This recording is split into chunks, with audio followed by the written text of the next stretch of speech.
Jamani, hii hapa naweza nikasema ni developing story. Kwenye hizi media waga wanakuwa na kitu kinaitwa developing story. Kwa hiyo hii ni developing story, lakini inayotokana na ile taarifa ya TCC ambayo ilikuwa inawaomba wanahisa ambao hawajachukua magawio yao kwa miaka 24 toka mwaka 2000 mpaka mwaka 2024 waende wakachukue magawio yao. Na nikawaambia yale magawio ambayo hayajachukuliwa kitaalam kabisa yanaitwa unclaimed dividend.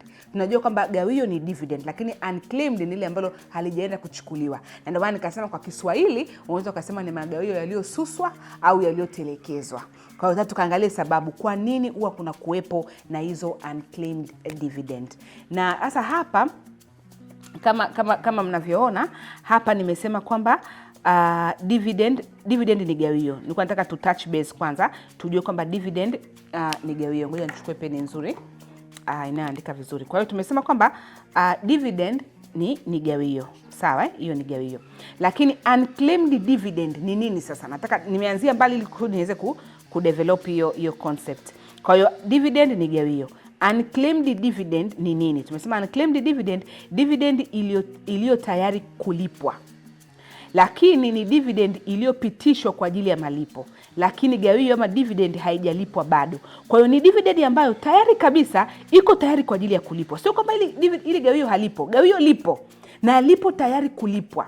Lakini ni gawio ambalo limepitishwa kwa ajili ya malipo na limekubalika kwenye mkutano mkuu kwamba ili gawio lilipwe. Kwa hiyo ni gawio ambalo limepitishwa na mkutano mkuu lilipwe, ni gawio ambalo liko tayari kulipwa, lakini ni gawio ambalo bado halijalipwa japo limekuwa declared, limepitishwa kwenye mkutano mkuu na liko tayari kulipwa. Unajua kuna makampuni mengine makanjanja wana declare alafu inapitishwa lakini hawalipi, kumbe walikuwa wana hela, waenda kutafuta. Lakini in this scenario dividend imekuwa declared, wanachama wamepitisha, lakini mbali na hapo lipo tayari kulipwa. Yaani hiyo kampuni ina pesa ya kulipa wawekezaji wake, wanahisa wake, wale mashareholder, lakini bado halijalipwa japo limekizi vigezo vitatu, limekizi hizi conditions tatu. Kuna conditions hapa: declared, liko tayari wanachama declared, limepitishwa kwenye mkutano mkuu, liko tayari kulipwa, lakini halijalipwa bado. Kwa sababu gani? Bado alijaenda kwa wawekezaji, bado lipo kwenye kampuni na wawekezaji hawako tayari kulipwa. Yaani kwa maana kwamba hata taarifa zao wengine hawajulikani, maybe wengine walikufa, vyovyote, lakini bado gawio halijakutana na mwekezaji wake. Yaani gawio mwekezaji bado hawajakutana, yani hawajaonana bado, lakini hela ipo. Kwa nini sasa na kuwepo na unclaimed dividend? Kwanza kabisa taarifa zilizopitwa na muda za wawekezaji. Kumbuka pale ndo maana nikasema kwamba tufanye nini? Tufanye KYC. Lazima tufanye KYC kwa sababu taarifa ambazo zipo kwenye register ya wanahisa zinakuwa za kizamani, outdated, zingine ni incomplete, zingine ziko incorrect. Kwa hiyo umeona taarifa zipo kule kwenye daftari lakini incomplete, lakini zingine outdated, alafu zingine incorrect, taarifa zenye makosa. Kwa hiyo hata ukilipwa hiyo pesa itatoka kwenye account kwa siku 2 lakini haitafika kwako, alafu mwisho siku itarudi back to sender. Kwa hiyo lazima KYC tuifanye kwa uaminifu na kwa kuprovide taarifa sahihi. Kwa hiyo sababu ya kwanza kwa nini tunakuwa na unclaimed? Kwa sababu taarifa zilizopitwa na muda za wawekezaji. Lakini kuna watu wamesahau kama wao ni wawekezaji wa hisa. Kuna watu wamesahau kama wana uwekezaji wa hisa. Na ndio maana nikaandika funny. Isn't it funny? Nikaika na hii sura hapa, a laughing emoji.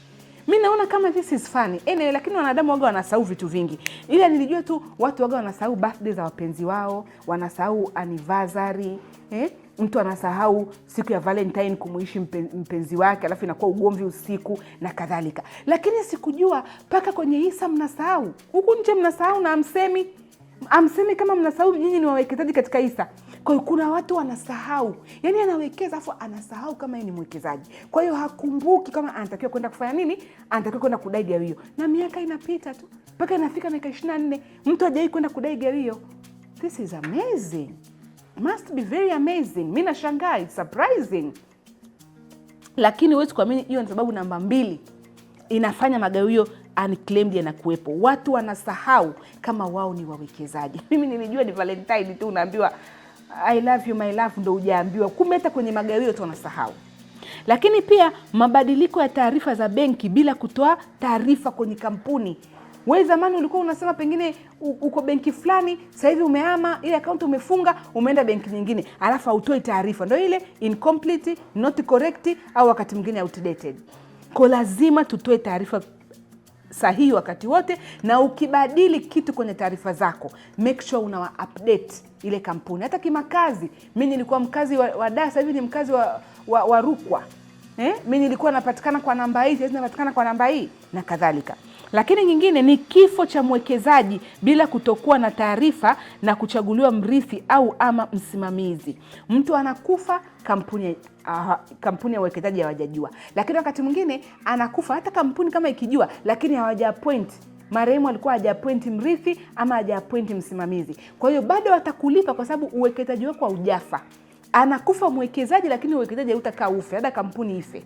Lakini kama umekufa wewe mwekezaji lakini kampuni bado iko, basi bado uwekezaji wako unadunda. Lakini wewe umeshakufa, huku unapata magawio. Hata kama kampuni hiyo inajua, lakini haijui baada yako nani anaendelea. Ni mtoto wako, ni mke wako, ni mume wako, ni wazazi wako, hawajui. Kwa sababu they don't know hata nani wa mcontact. Ni mrithi yupi au ni msimamizi yupi? Basi yanajilimbikiza. Unclaimed yanazidi kwa makubwa. Kwa hiyo jamani, hapa ni kwamba tukaanze kufikiria kuhusu warithi wetu. Tukaanze kufikiria kuhusu wasimamizi wetu. Tunakufa anytime. Hatuna hiyo guarantee. Kama unataka kumweka mke wako, communicate mapema. Kama unamweka mwanao firstborn, sema mapema. Kama unamweka lastborn, tujue mapema. Ili itakuja kusaidia in case unakufa, hizi unclaimed hazitakuwepo na zitaenda kusaidia watoto wako pengine kulipa ada, mke wako kufanya maisha na watoto wewe tayari ukiwa haupo. Lakini kama Watanzania mjezoea hii culture, hamsemi, itakuwaje?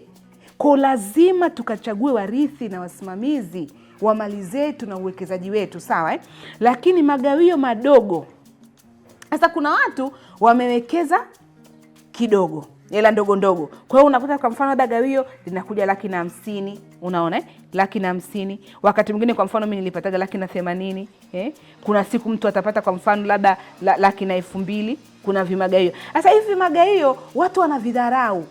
Wanaviona ni vimagawio vidogo vidogo, kwa hiyo wanavipuuzia. Wanavidharau, wanavipotezea, wanavichukulia poa. Mwisho wa siku kila mwaka ikija hii hapa, baada ya miaka 24 ni shingapi? Baada ya miaka 24 ni shingapi? Baada ya miaka 24 ni shingapi? Unaona? Hii hapa 1,200,000 umedharau.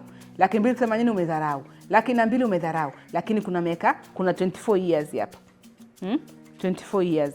Baada ya 24 years inakuwa shingapi? Asa hamwendi kuchukua. Kwa nini? Mnadharau. Mnaona ni ndogo. Kwa hiyo magawio madogo, kudharauliwa na kupotezewa na wawekezaji, wanayasusia, yanabaki kama unclaimed dividend. Mnasusia magawio madogo. Kama unataka gawio lio kubwa, ongeza pesa. Lakini jamani, hata 280,000 kama ulikuwa unachukua kila siku kwa miaka 24 ni shingapi? Maana taarifa ya TCC ilikuwa inasema kuna watu hawajachukua kuanzia mwaka 2000 mpaka mwaka 2024. Ukitoa pale ni miaka 24. Sasa hii 280,000 for 24 years ni how much? Mmeacha kule, mmesusa. Sasa basi, ambao hamjachukua magawio yenu, mnaitwa na TCC. TCC wanawahitaji kwa mafunzo ya hisa na namna gani uwe mwanahisa tofauti ambaye atakuwa hana hizi behavior hizi, atakuwa hana. Unataka kuwa mwanahisa fulani classic, anayejielewa, mwanahisa fulani ambaye anafuatilia mambo, mwanahisa fulani wa kijanja, basi tupigie simu 0753 na nimeandika hapa 820744 nikufundishe namna ya kuwekeza kwenye hisa, lakini namna ya kufuatilia na namna ya kumake sure kwamba hauachi unclaimed dividend. Sawa Nasubiria simu yako. Asante na kwaheri.